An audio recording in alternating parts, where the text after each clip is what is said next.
ఇవాళ అసెంబ్లీలో Telangana budget vote on budget ప్రవేశపెట్టనున్న బట్టి విక్రమార్క.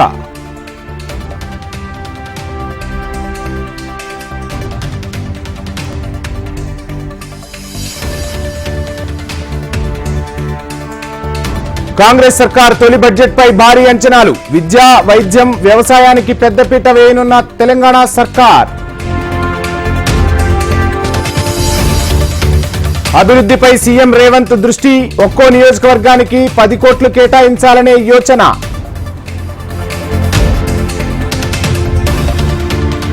దివంగత ప్రధాని పివి నరసింహారావుకు భారతరత్న. మోదీ సర్కార్ కృతజ్ఞతలు తెలిపిన కాంగ్రెస్ నేతలు. తెలంగాణ తల్లి శ్రమజీవికి ప్రతీక. ప్రజాస్వామ్యంలో రాచరికానికి తావే లేదన్న సీఎం రేవంత్ రెడ్డి. రాష్ట్ర చిహ్నంలో మార్పులు చరిత్రను కనుమరుగు చేయడమే. రేవంత్ సీమాంధ్ర పాలకుల మైకంలో ఉన్నారన్న మాజీ ఎంపీ వినోద్.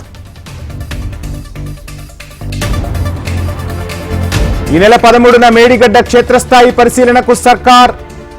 ఎమ్మెల్యేలు, ఎమ్మెల్సీలకు సీఎం రేవంత్ రెడ్డి ఆహ్వానం.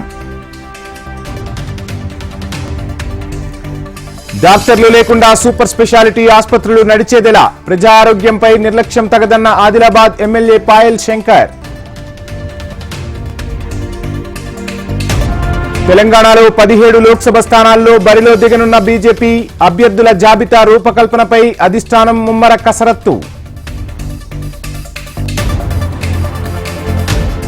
ఫలించిన నిరుద్యోగుల నిరీక్షణ. గ్రూప్ 4 ఫలితాలను ప్రకటించిన టీఎస్పీఎస్సీ.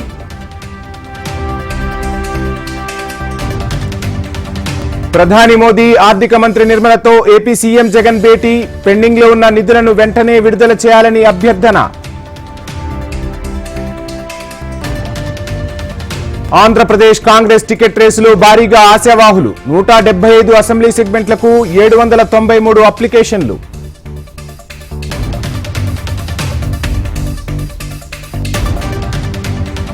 విడుదలైన నీట్ 2024 నోటిఫికేషన్. అర్హతా పరీక్షకు ఆన్లైన్లో దరఖాస్తుల స్వీకరణ.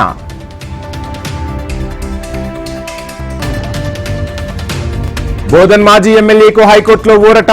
కుమారుడి కారు ప్రమాదం కేసులో అరెస్టు చేయొద్దని ఆదేశాలు. శివబాలకృష్ణ కన్స్ట్రక్షన్ రిపోర్ట్లో సంచలన అంశాలు.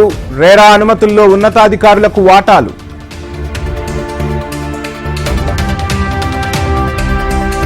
తెలంగాణ భారతి వేదికగా పుస్తకోత్సవం. ఎన్టీఆర్ స్టేడియంలో 365 స్టాళ్లతో ఆరంభమైన బుక్ ఫెయిర్.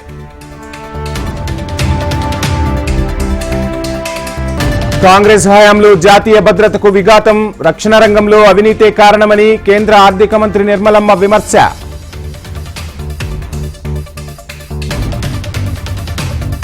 సమ్మక్క సారాలమ్మకు ఆన్లైన్లో మొక్కులు. నిలువెత్తు బంగారం సమర్పించే సేవలకు రేవంత్ రెడ్డి శ్రీకారం.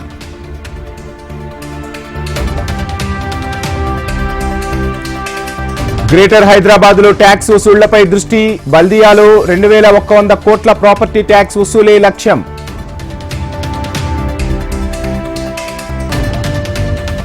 కొత్త పార్లమెంట్ ఆవరణలో అరుదైన సన్నివేశం. ఎంపీలతో కలిసి క్యాంటీన్లో భోజనం చేసిన ప్రధాని.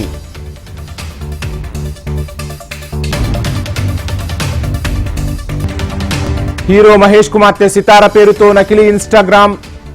ట్రెండింగ్ లింకులు నమ్మొద్దని జీఎంబీ ఎంటర్టైన్మెంట్ హెచ్చరిక.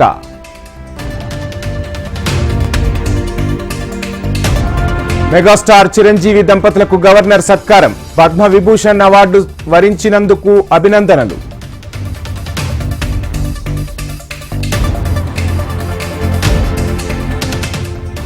బెనోయ్ వేదికగా అండర్-19 వరల్డ్ కప్ ఫైనల్. ఆస్ట్రేలియాతో తలపడేందుకు భారత యువ జట్టు సన్నద్ధం.